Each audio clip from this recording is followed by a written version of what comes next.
Assalamualaikum warahmatullahi wabarakatuh.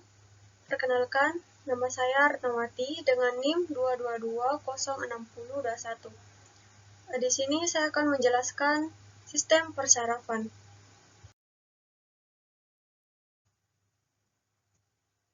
Yang pertama, sistem saraf. Nah, sistem saraf ini merupakan salah satu bagian yang menyusun koordinasi yang bertugas menerima rangsangan, menghantarkan rangsangan ke seluruh bagian tubuh, serta memberi respon terhadap rangsangan tersebut. Pengaturan penerima rangsangan diterima oleh indera. Selanjutnya yaitu fungsi sistem saraf, terbagi menjadi 4, yaitu yang pertama menerima informasi dari dalam maupun dari luar melalui eferen sensori pathway. Dan yang kedua, mengkomunikasikan informasi antara sistem saraf perifer dan sistem saraf pusat. Dan yang ketiga, mengolah informasi yang diterima baik di tingkat saraf atau refleks maupun di otak untuk menentukan respon yang tepat dengan situasi yang dihadapi.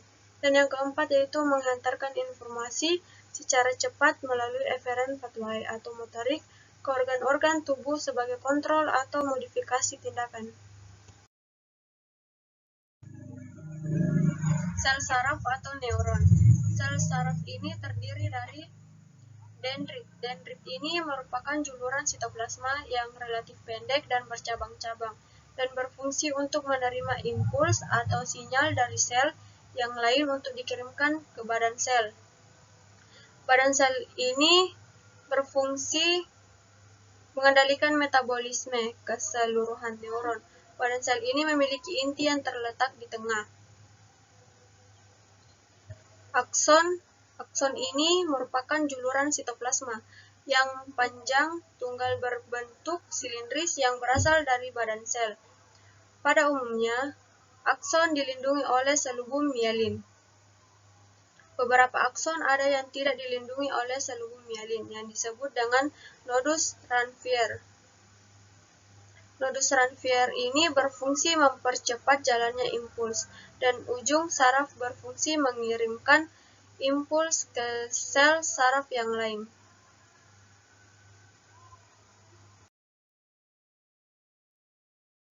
Adapun jenis sel saraf atau neuron berdasarkan strukturnya yaitu sel saraf bipolar, sel saraf unipolar, dan sel saraf multipolar. Sel saraf unipolar ini adalah neuron atau sel saraf yang mempunyai sebuah akson yang bercabang, sedangkan sel saraf bipolar adalah neuron yang mempunyai satu akson serta satu dendrit. Kemudian kita punya sel saraf multipolar, yaitu neuron yang mempunyai dendrit dan akson yang bercabang.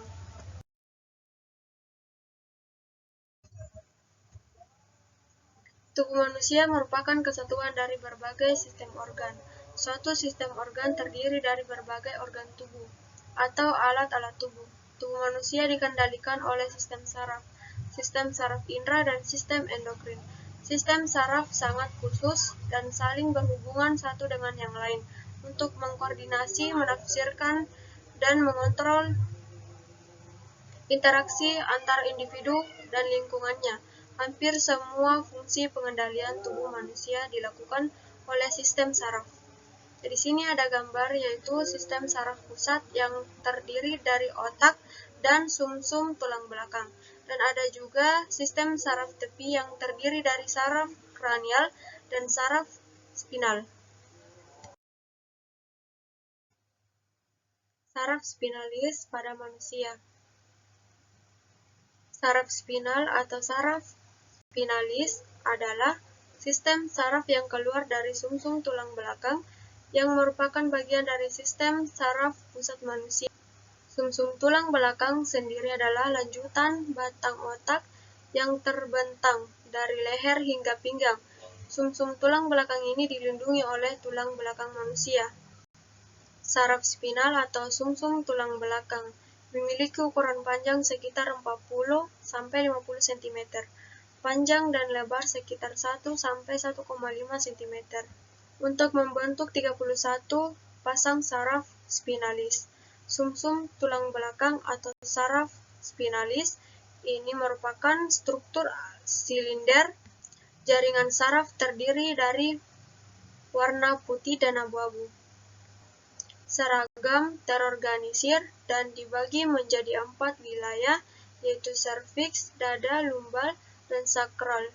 Setiap wilayah tersebut terdiri dari beberapa segmen.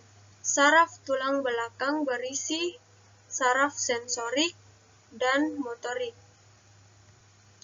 dari ke seluruh bagian tubuh. Adapun nama-nama saraf spinal dan persyarafannya. Nah, di sini teman-teman bisa lihat ada nama-nama sistem saraf spinal terdiri dari 31 pasang. Dan adapun gambar sistem saraf spinal yang terdiri dari 8 pasang medula spinalis daerah serviks menuju kulit kepala, leher, dan otot tangan. Dan 12 pasang medula spinalis daerah punggung menuju organ-organ dalam. Dan 5 pasang medula spinalis daerah lumbal atau pinggang menuju paha. 5 pasang medula otot betis, kaki, dan jari kaki. 1 pasang koksigeal medula spinalis daerah sekitar menuju tulang ekor.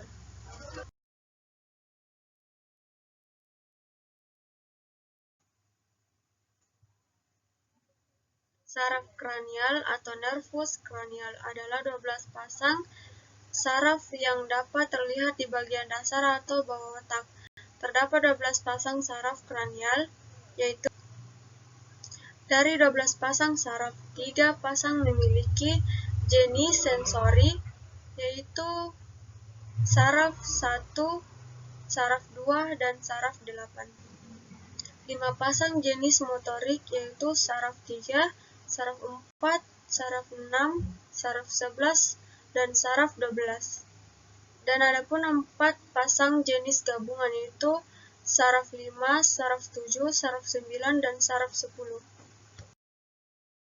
Berikutnya yaitu otak, di mana otak ini terdiri dari otak besar atau cerebrum, otak kecil atau cerebellum, dan batang otak.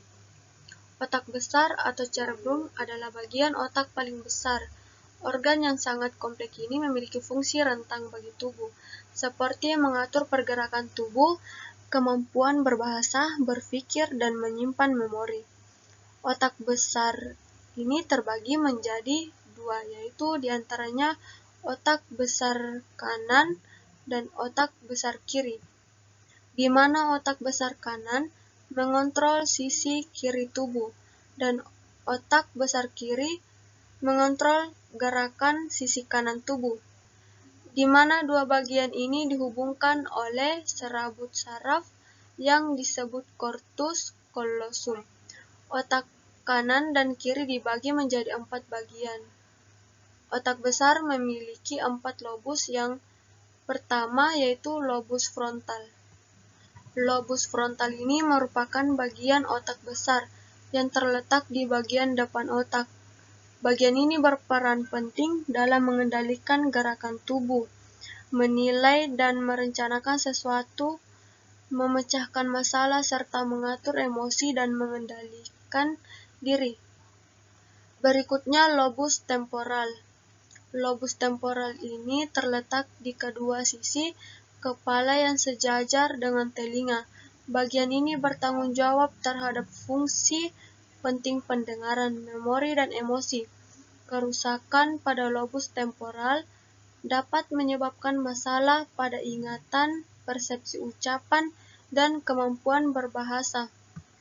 Berikutnya yaitu lobus parietal, di mana lobus parietal terletak di belakang lobus frontal. Bagian ini mempunyai peranan penting dalam menafsirkan pesan dari bagian otak yang lain. Lobus parietal juga berperan dalam menafsirkan sentuhan gerakan tubuh, sensasi nyeri, dan kemampuan berhitung. Cedera atau kerusakan pada lobus parietal dapat menyebabkan seseorang kehilangan sensasi, mati rasa, kesemutan di sisi tubuh yang berlawanan. Bagian otak besar yang keempat yaitu lobus oksipital. Nah, lobus oksipital ini terletak di bagian belakang. Bagian otak besar berguna untuk membantu kita mengenali objek lewat indera penglihatan dan memahami arti kata tertulis. Kerusakan pada lobus ini dapat menyebabkan masalah berupa kesulitan mengenali objek, ketidakmampuan untuk mengidentifikasi warna, halusinasi, dan kesulitan memahami kata-kata. Baiklah, itulah hasil penjelasan dari saya mengenai sistem persarafan. Lebih dan kurangnya saya mohon maaf. Wassalamualaikum warahmatullahi wabarakatuh.